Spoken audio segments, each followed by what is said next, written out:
A lot of this social engineering, these are the same scams that have existed since the beginning of time, right? Yeah. But the difference is now someone can do it from 10,000 miles away with only researching your digital footprint. Welcome everyone to another episode of Discovering Disruptions in Tech. I'm your host, Howard Holton, and I'm here this week with DR from Lookout. Hello, I'm glad to be here. Yeah. Thanks for having me. Why don't you give us a little intro? Yeah, absolutely. So I'm David Richardson, or DR, from Lookout. I'm VP of products there. I'm responsible for all of our endpoint products and our threat intelligence. And I've been with the company 16 years. Had a variety of different roles: hands-on engineer, product management, threat researcher, kind of everything in between. Nice. So 16 years. So they still call you the freaking new guy? Yep. Yeah. When I started, I couldn't grow a beard. So yes, no. So we're here at RSA. I always call Black Hat Hacker Summer Camp because DEF CON's the same week. But I don't think we have a similar name for RSA, do we? No. I guess it's it's not sure. It's kind of fitting though, right? Because it's the stuffier of the two conferences. Right. It doesn't need a nickname, yeah. Doesn't need a nickname. All right, I'll go with that. Yeah, go with that. Like Hacker Summer Camp. I always like Hacker Summer Camp. Yeah. Everybody's in that kind of attitude too. You know, yes. I mean, I get to see my friends that I don't get to see about a few times a year. Yeah. You know.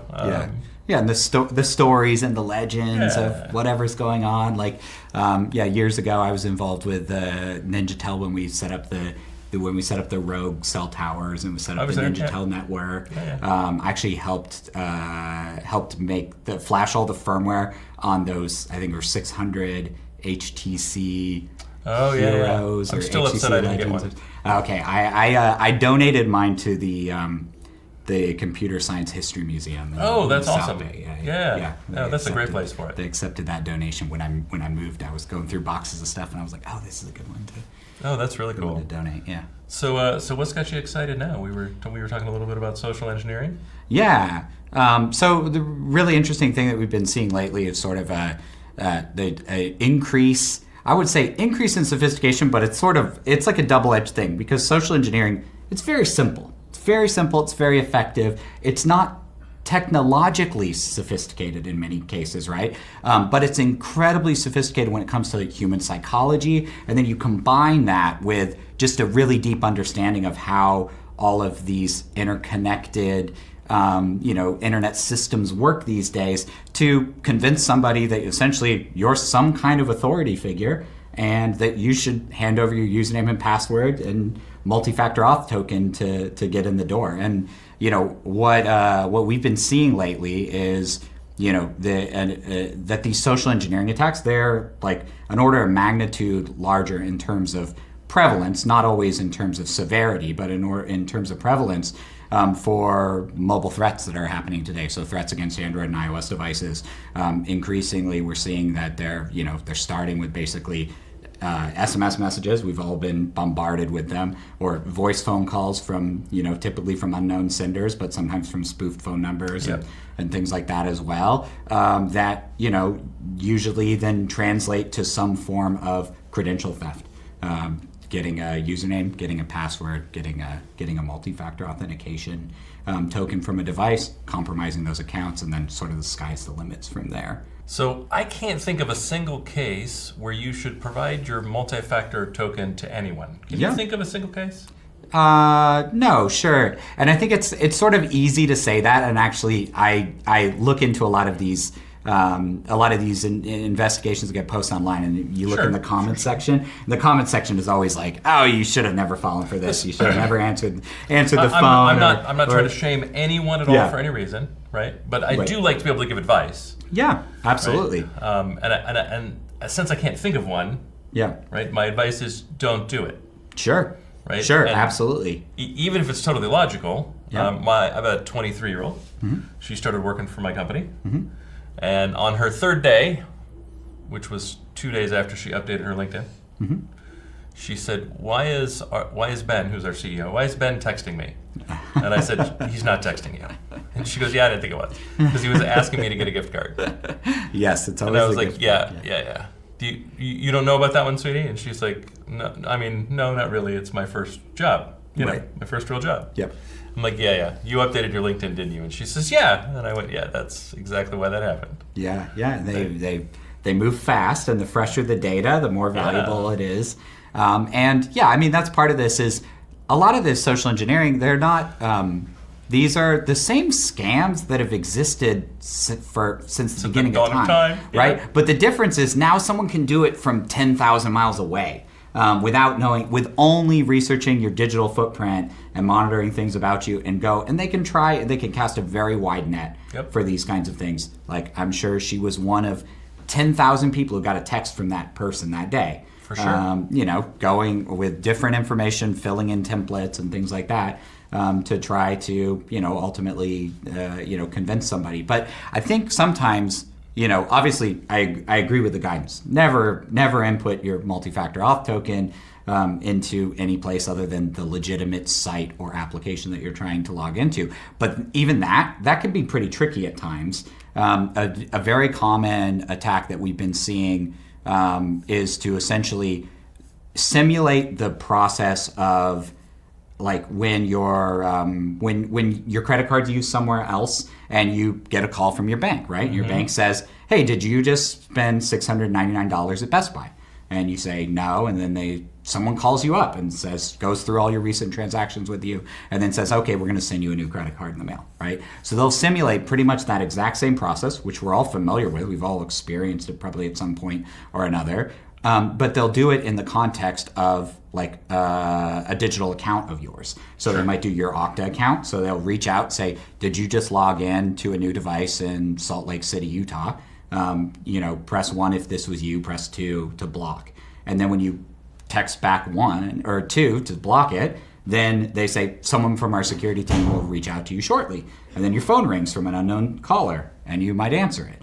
Or they might respond back saying, okay, you should change your password now, click on this link, right? And you don't realize, you click on the link, the site looks perfect. Right. The link could even look perfect because of homoglyph attacks and things like that. Okay, well, let's not skip past that. Go ahead and explain what those are. Sure. So a homoglyph attack is when you use letter substitution to make something that looks indistinguishable from the original URL of whoever you're trying to impersonate. Right. So, for example, like a lowercase L you replace with an uppercase I. Exactly. So you put and then you think about this in the context of your mobile device. Yeah, I work for Lookout. It's our website's LOOKOUT.com, right? But capital IOOKOUT, you won't be able to tell the difference. Well, I think there's like 1 pixel different in the default font. Yeah. Right? Which is indistinguishable. You're not going to be able to see it. You're not going to be able to notice it at all. Yeah, exactly. And then you combine that with the fact that, like, our phones are getting smarter. They're going to, it's not just going to be a link. It's actually going to show you a preview of the page with a logo and other stuff like that. Like, they load these chips of the sites. So everything feels more legit as a result, right? And they've established anxiety, right? They've started to apply pressure. Exactly. You believe that there is a clock ticking, and if you don't get this changed right away, your account could be damaged, your credit could be damaged, your finances could be damaged, your work reputation could be damaged, right? There are consequences for not responding quickly, even though all of it is 100% manufactured.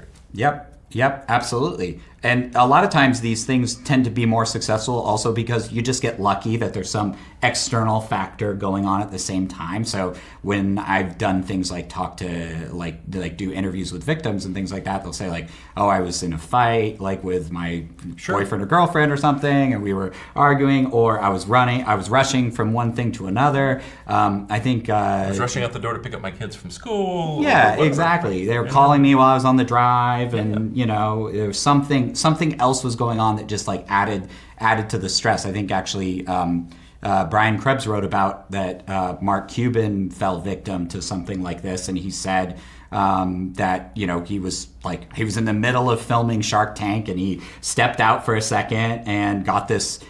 For Mark Cuban, maybe it's normal that Coinbase might call him up and say, "Hey, did you just send money from here to there?" Right. But in this case, it was a sophisticated social engineering attempt instead. Or I think actually in that case it was Google, not Coinbase, but It was the same ultimate goal of trying to get access to accounts and then steal whatever data that they could from there. and they're very, very, very effective. Yeah, yeah, and they're relentless as well, and they'll do things like they'll say, like, you can say, I want to speak to your supervisor, and they'll get someone else on the phone with you, and then maybe you won't fall for that, and then like they'll try to, for example, maybe they impersonate Okta at first, and then they'll call back impersonating your IT department. Mm-hmm. And saying like, oh, we heard about that Okta was trying to from Okta. Yeah, something else to sort of like reinforce it. Or they'll do the opposite. Like, we saw your report that you got a suspicious call from Okta. You did the right thing. Great job. Let's work together to lock down your account. So they're sort of like, they play into the story and the narrative that you're seeing. And a lot of times there'll be these common threads that they'll weave through as well as they're kind of working through. Like, so I mentioned before, like the text or the phone call that says like Salt Lake City, Utah. They'll keep mentioning like, the Android device from Salt Lake City, Utah or something like that. So it's like, no, okay, well now I have like Google's talking to me about it and Okta's talking to me about it, or MI Corporate IT's talking to me about it. All these things together, it's like, this seems to be a real thing that happened. Even though it's entirely imagined, it's entirely like just creating like, it's basically, it's like a magic trick of sorts, sure. Right? That same way a magician tricks you to look over here or look over there while they're secretly doing something else, that it's the same general concept here. And they practice, they rehearse, if you're not good at it, you get fired. You have to get a different job in the criminal enterprise instead. And the people who do the best are the ones that you get escalated to when when they find out like okay, they're you do have an account, but you're not going to fall for it. Right? They run a P&L. They're running businesses. These are big businesses. Yep. And they're making really good money because we keep falling for it. Yeah. Right. Yeah, absolutely. There's rev share models and things like that. Like a lot of times they want to, the person who calls you or texts you, they want to use as few tools as possible to get the job done because it means they get to keep a higher percentage of the revenue. For sure. But then like if they realize like, okay, you've got access I want at this organization, or maybe you have a significant sum of cryptocurrency or something like that you've been able to figure out, then they'll just keep bringing in more and more tools and things like that in order to get access to you, and then they have to share a cut with sort of everybody along the way. For sure. Yeah. For sure. So as individuals, what can we do to help protect ourselves? Yeah, I mean, obviously the main advice I would say is don't trust any phone call or text that you get from any unknown sender. There's just no reason to do that. Obviously, like if it's your bank calling, then don't answer. But if you somehow did answer, or they left a voicemail and said it was them, like don't call them back on that number. You call them back on the number on the back of your credit card or on your debit card or whatever. You go find that from some authoritative source. Ask them if they actually reached out to you. Confirm through multiple channels. So, if your IT department's reaching out to you, you go find them on Slack or Teams or whatever, get like the name of the person, go talk to them. Are we talking on the phone right now? Like that kind of stuff, like work back and forth with them. Now that's not bulletproof because of course anything, these are things that are just making the attacker have to work 10 times or 100 times harder, in order to get you to fall for it. But none of these things are certainties. But I think people also just need to understand like that for the most part, like people aren't going to the level of tech support that's being provided is like if you're getting a better experience than you expect, like, oh, I'm getting a personal phone call from Coinbase or Google or Okta, like because of some unauthorized activity on my account. Like it's probably because it's fake. It's some kind of scam. Like you don't. But they know the social engineers, the callers and whatnot. They know these things too, and they work it into their scripts. So they'll say, "Oh, I see you're a Coinbase One subscriber or a Google One subscriber. Like that's why as part of that you get a personal security concierge service. So I'll reach out to you and all this." So they know how to kind of like work all of that into the narrative to try to convince you. But if someone's compelling you with a sense of urgency, it's probably best for you to take a deep breath, think about it, maybe talk to somebody else about it in the real world around you. Like, obviously, like, if you're in an office, you can ask the coworker next to you, like, For sure. hey, does it make sense that this person in IT reached out to me and did this? Or, but having a conversation about it, reasoning about it out loud with somebody who's not trying to compel you and drive you to action, I think can lead you to make better decisions and to hopefully, not fall for these kinds of things. But also, I think you need to not be embarrassed. Like, you need to actually, if you did fall for something, you need to tell everyone as quickly as possible to try to get the whole situation unraveled. So escalate to your IT department, whatever, change your passwords, tell everyone that they might also be a target of the same group as a result of the fact that they may have just stolen your information. You need to kind of like let it be known. Sure. And I think organizations, they also need to make sure that they're building a positive and collaborative relationship between the security department and their employees. So my mother-in-law, she's a retired school teacher, but back when she was still teaching, she one time was showing me an email that she got, and she was like, does this look real? I think this is fake, or something like that. And I was showing her, how you could press onto the link to show the full URL. And she grabbed the phone away from me and said, do not click on that link. I am going to get in so much trouble. And I was like, well, one, I'm not going to click on the link. I was just going to show you how to see the full URL. But I asked her a little bit more about it, and she wasn't afraid that she was going to click on a phishing site and get phished and impact her school. She was afraid the IT department would be mad and she'd face consequences of that. Exactly. Yeah. That's an adversarial relationship, right? Where you're afraid of the security department. You're afraid that. So if you have that kind of relationship and you do click on a real phishing site and you do enter it in, are you going to be the person who's going to go, hey, heck no, I accidentally clicked on this thing and I don't know if I should have? Or are you going to be the person who would be like, well, I don't know, I hope nothing bad ever happens? Mm-hmm. So you want to build that collaborative relationship, right, where you're able to... Yeah, it needs to be a safe space. Yeah, right? Exactly. First and foremost, it's a safe space. You can report to us anything you have a concern about. Yep. Not only will we not retaliate, but we won't make you feel bad if you're wrong. Yeah. We won't make you feel bad because you clicked on it, went one step too far. Yep. Right? We're going to help you remediate it. We're going to help protect the organization.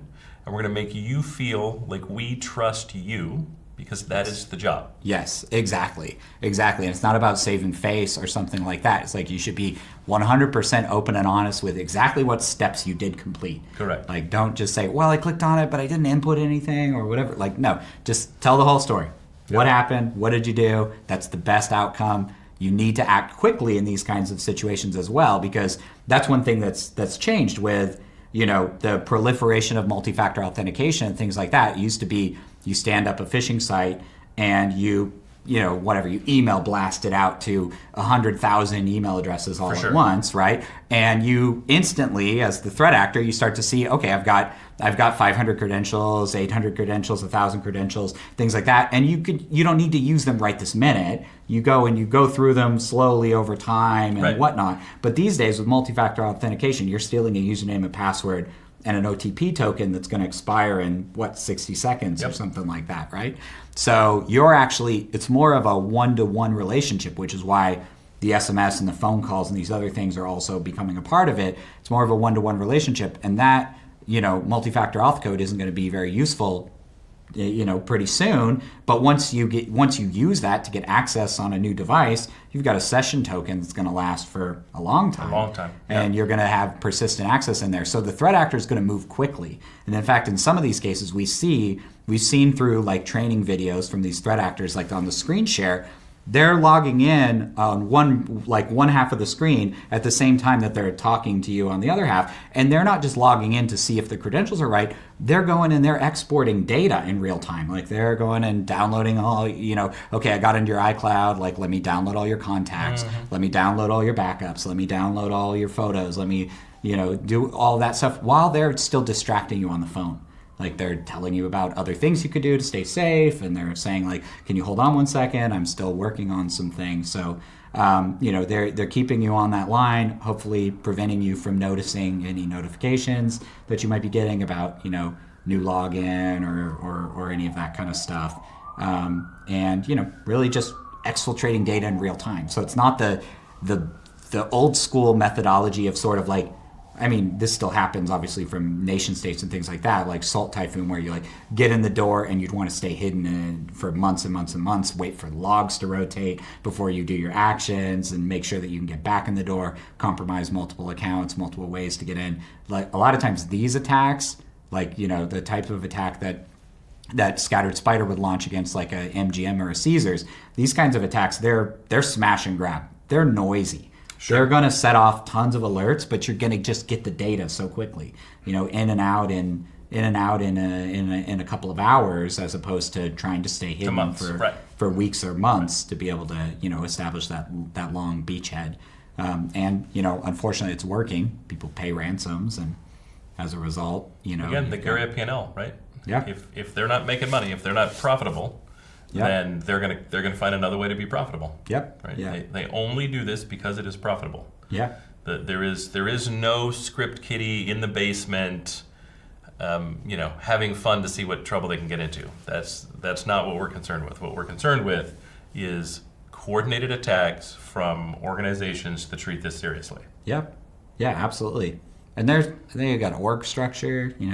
You see any of these ransomware communications, it's like, they're talking about like, would you accept this payment in this format, this amount? Let me check with my boss, like that kind of stuff. They're going back and forth, and they've got scripts and playbooks and things like that. We've seen once they get in the door, they know, like, based on, let's say they pop an Okta account, they will see, okay, first thing I want to do is go to your communications platform, so Teams, Slack, something like that, and I want to immediately search for HTTP or HTTPS and email and password, or something like that, right? Or username and password. And you're going to find all these staging servers and things like that that are being posted in public Slack channels, and things like that. And you're going to harvest all that. Okay, this is lateral movement. Right. This isn't like port scanning servers to find out, that SSH is open over here. Like lateral movement in the SaaS cloud world is,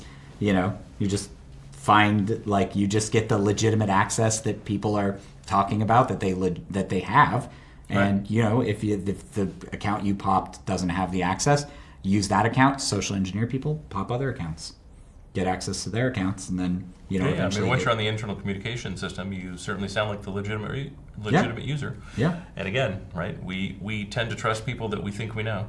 Yeah. When it's maybe not that person. Yeah, exactly. If someone reaches out, problem. Hey, we haven't talked in a while, but especially someone you've got a chat history with or any of that kind of stuff. Yeah. And they'll start there. They'll know, like, okay, here's my list of whatever, my directors of IT or my directors of finance, depending on what their motive is, and they'll say, okay, the account I compromised, has it chatted with any of these people? And if so, then great, let's go talk to that person first and go figure out what additional information, what additional access I can gain as a result. So be vigilant. Yep. Do not trust.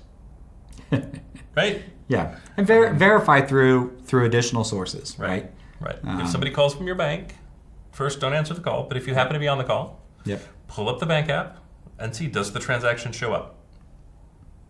Right? If somebody calls you about a transaction and the transaction's not listed on the credit card app or the bank app, they're definitely fooling you. Yeah, don't click on the link in the email or the SMS that tells you how to view the transaction or anything like that. Go to the authoritative source. Correct. I love to use. I'm like an old school mobile app developer guy, so I love to use native apps everywhere, and I feel like that's giving me even better confidence than the web app or whatever other thing that you might use as well, right? Use the native app whenever possible. Use the native app whenever possible. If you're seeing notifications get injected inside the native app, it means the threat actor's already in there. Correct. Right? Correct. At that point, the threat is already inside the house. Yes, exactly. Yes.